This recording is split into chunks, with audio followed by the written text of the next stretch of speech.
I'm going to make this video for a friend of mine, Gary, Huston in England. Maybe this ram's head cane topper.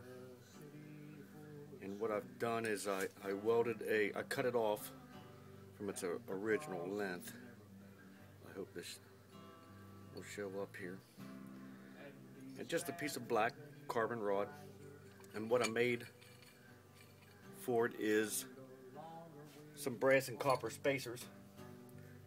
And what I had was I stacked brass rods and copper rods all together.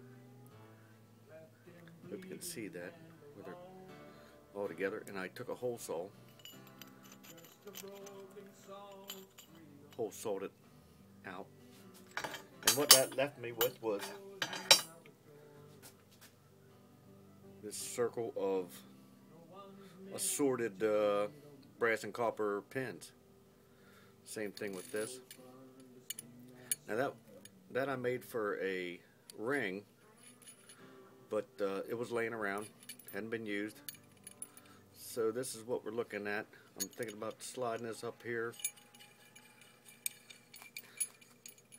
Close everything up here, and I'll show you the stick I'm working on.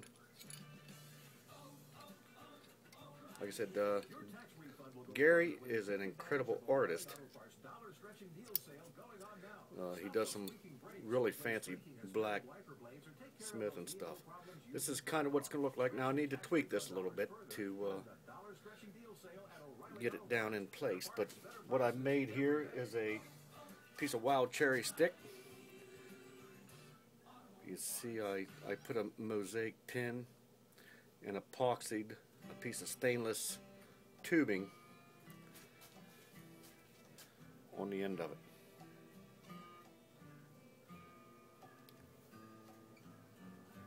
And this wild cherry just grows behind my house. It's pretty nice stuff. This will be shined up a little bit more than this.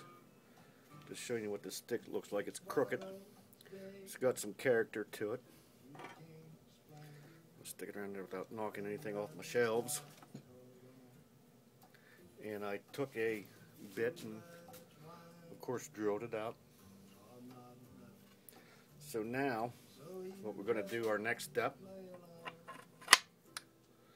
line this up. I got a couple match marks on it to match it up, and I think it looks pretty good. So like I said, this video is for Gary.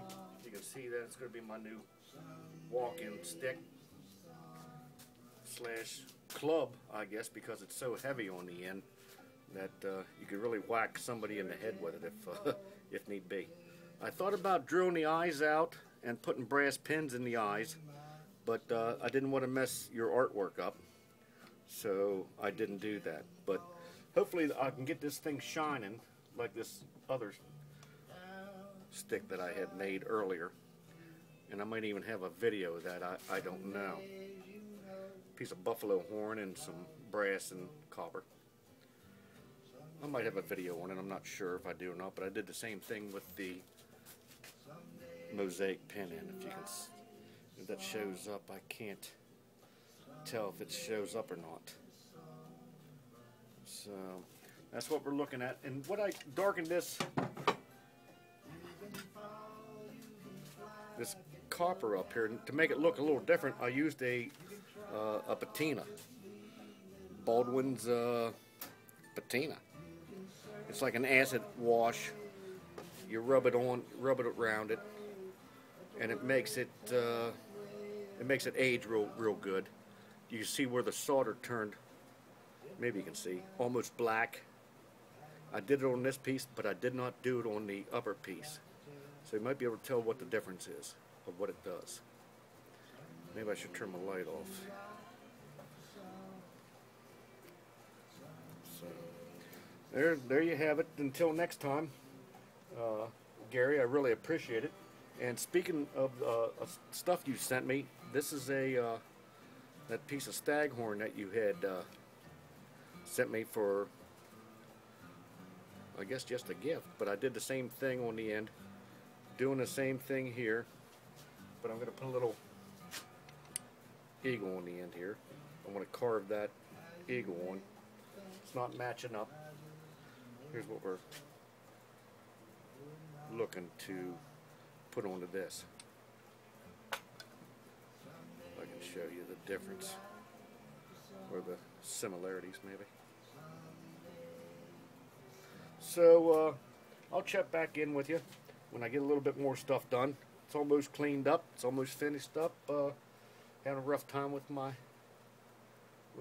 wrist and such, but we'll get through it.